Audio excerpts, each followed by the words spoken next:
I believe we can say it's been another pretty successful offseason for Jeremy's favorite team. The Laken Tomlinson signing, I think, was one of the best of the entire cycle by any NFL team. And then, stealing Jordan Whitehead away from my Buccaneers. I didn't really like that, but it was a great value for you guys. And here comes the post-free agency 7-round mock draft for the New York Jets. Let's get into it. 2 top 10 picks. Jeremy has been drooling over this for an entire season because he knew the Seattle Seahawks were going to fall on their faces, which they did, and gave him another top 10 pick. Thanks, Seattle. Yeah. So at number 4 overall, you've had this guy go into your Jets since the first mock draft we've done. Kyle Hamilton, the safety out of Notre Dame. This is my number 1 player in this draft. It's buoyed between him and Aiden Hutchinson.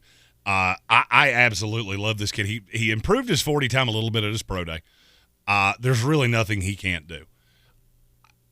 The projection on him is he could be Ed Reed. At worst, he's going to be a converted safety that plays linebacker, that becomes probably your will linebacker. And the thing about him is that neither of those are really valuable positions. But in Rob Salah's defense, they are. And I look at what they've done with him and Jordan Whitehead pair tremendously together. And I think he is, if I'm the Jets, and I'm just being honest as a diehard Jets fan, I know we're not winning this division this year. So I'm still in patience mode. Mm-hmm. Who am I going to want 2 years from now? And I think it's Kyle Hamilton. If you watch the Florida State tape on him, I genuinely thought he was going to go number 1 as a fucking safety. That's how good it was. The thing that makes some people nervous, he's a little tall for a safety. He's not as blindingly fast, but he plays faster than the numbers say. This is where people overthink shit. Watch him and then tell me he's not one of the best players in this draft. Yeah. I love Kyle Hamilton. And tell me he's not perfectly built to be a wonderful little missile tool for Rob Salah. That you can move all over the place. At the 10th pick in the first round, Ahmad Sauce Gardner from Cincinnati. And you could tell me that these two went, and you reversed them, and you got Sauce at 4 and Hamilton at 10, and I wouldn't be shocked. No. I wouldn't be shocked in the least. This is the best corner in this draft, and I said it from probably the middle of November. Mm-hmm. Everybody's talking about Derek Stingley. Yep. No. I firmly believe Sauce Gardner 2 years from now is going to be a top 5 shutdown corner in this league. And in this defense, this would push free agent acquisition DJ Reed to the 2 and Bryce Hall to the 3. And now you have a formidable secondary with Carl Lawson coming back. You still got John Franklin Myers. I think this would help Quinnen Williams. There's more help to come. Mm-hmm. Have no fear. I'm not done with this defense yet. And now you've got a good young nucleus of defenders. And you got C.J. Mosley, who with all of these things around him, I think it's going to improve him, and he can be the vet in the locker room. And you go from being the worst defense in the league to being an up-and-coming, young, what could eventually be an elite defense.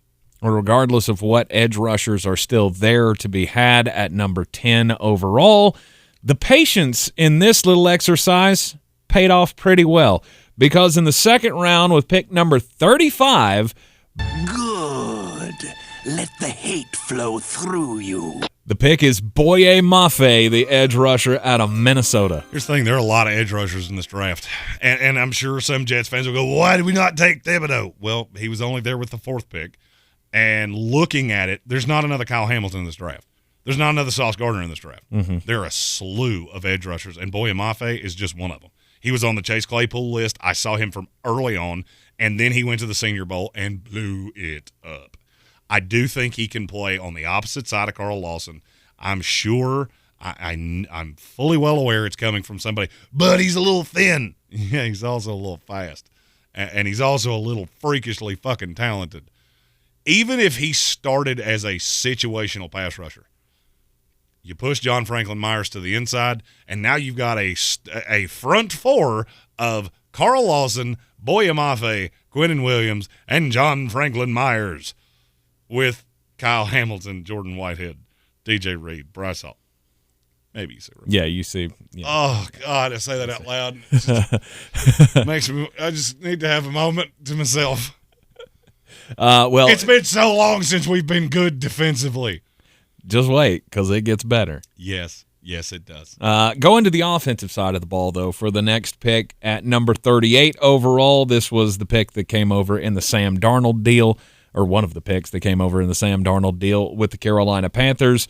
Christian Watson, wide receiver, North Dakota State. So that's who it originally was. When we revised this after the Tyreek Hill deal, Christian Watson went to Kansas City in the first round. Okay. So now this is Jahan Dotson from Penn State. Good God. Yeah, it's not like, it's not a huge difference. So it's really not. I actually think this is better.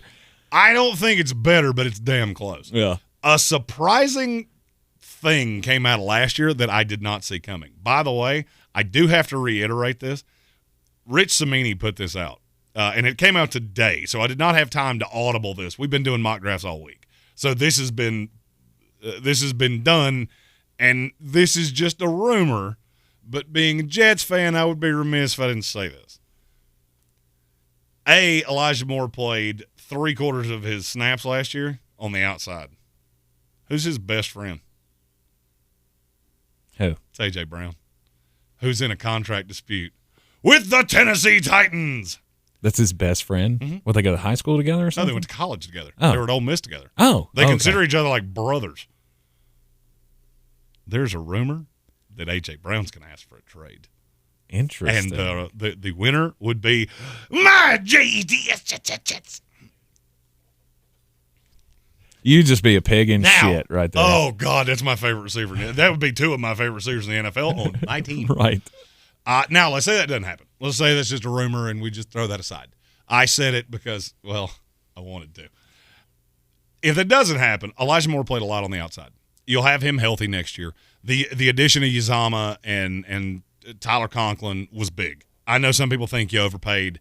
This is what the Jets wanted to be. This is what Salah and Mike LaFleur, this is what they wanted the offense to be. They wanted to be able to run 2 tight end sets, be multiple, run the ball. I love what you got out of Michael Carter. I loved him last year. When they drafted him, I literally had been screaming it for a full day because it was one of the first picks of the third day. And I feel good about all those things, and now the line's improved. You add a guy like Jahan Dotson that can be a safety blanket, deep threat, slot guy because he does play predominantly out of the slot. And now the offense is starting to come together in the same way that the defense is. It's still young, and you're still not going to be one of the better teams. You'll be in the top of the bottom tier of the AFC. But you're young, and you're cheap, and you have plenty of time. Mm-hmm. And Joe Douglas is doing a great job, and this gives Zach Wilson all of the things he needs to take the second-year leap. I love Jahan Dotson. He's an elite deep threat out of the slot. And to think poor man's Tyreek Hill, because that's exactly what he is. Mm-hmm. In the third round, pick number 69 overall.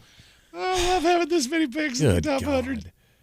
It's Channing Tindall, the linebacker out of Georgia. Good night. Yeah, he's a freak of nature. Yeah, I mean, a freak of nature. Great tackler. Really good in coverage. This is a nice pairing with C.J. Mosley. Because C.J. Mosley is not as rangy as he used to be. Now he's the vet leader of the defense. Well, you definitely check off rangy on this one. Yes, 4'7" at 6'2", 225 pounds. Yeah. The thing that would make me a little nervous about him, he was never a starter at Georgia. Okay, that part sucks. But look who's around at him. The defense. Right. He was behind Quay Walker and Nakobe Dean.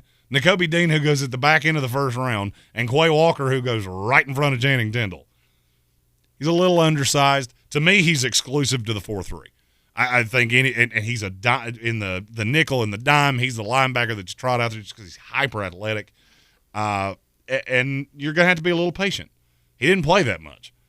39 games, he played 686 snaps.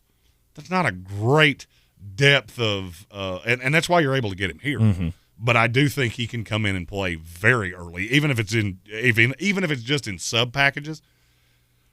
For me, that's 5 starters. It's 5 starters in the NFL draft that you have under team control for 4 years that are cheap. That is how you build a roster. Indeed it is. And then I'm not done yet. Yeah, no. Then you go down to the 4th round at number 111 overall, James Cook, the running back out of Georgia. The Jets passed on Dalvin Cook. They're not going to do that again. Mm-mm. I think James Cook and Michael Carter could be your running back tandem for the future, and I think he would be really good in this zone blocking scheme. Really good receiver out of the backfield, got good hands. And I just think they're a 1A. It's not even a 1A and a 1B. Michael Carter would still be the 1. But you'd get a lot of work to James Cook, too. I think there's so much more to him than what you saw at Georgia. I mean, I'm not saying he wasn't good. He didn't play the depth of snaps because he didn't have to. You had so many players there. Right, you had Plus, so many in that running blowing back people room. out on the reg. Mm-hmm. This is one of my favorite running backs in this draft. And he's super versatile. The vision, okay, well, how do you mitigate that? Put him in a zone blocking scheme and go, hey, when the hole opens, hit it. One cut. Great speed, great feet, just a lot of things to really like with James Cook. There was an arrest in 2019 that I would be remiss if I didn't point out. Is he his brother? No. He's not his brother. I think he's closer than people think. Really? Now, when I say that, I'm not saying he's going to be one of the 5 best running backs in the league. Okay, thank you. That's where I was going. People make it sound like there's a chasm between them. I don't think there is. He's my number 3 running back in this class. The only 2 he's behind are Breece Hall and Kenny Walker. Yeah. Which is strange that he still be around in the 4th round for you, but the running backs got pushed down. There's so damn many of them. Yeah. All of them ran well at the time. I held Pierre Strong, who I think's about as big as the can I'm drinking out of. He ran a 4.38, and he'll wind up going in the 5th round. Also in the 4th round for the New York Jets, 117 overall. Jeez, do you ever stop here? Carolus, monster of the South, second cousin to Mothra, never lost to Godzilla, never to the Zilla. It is another freak edge rusher coming out of Ole Miss, Sam Williams.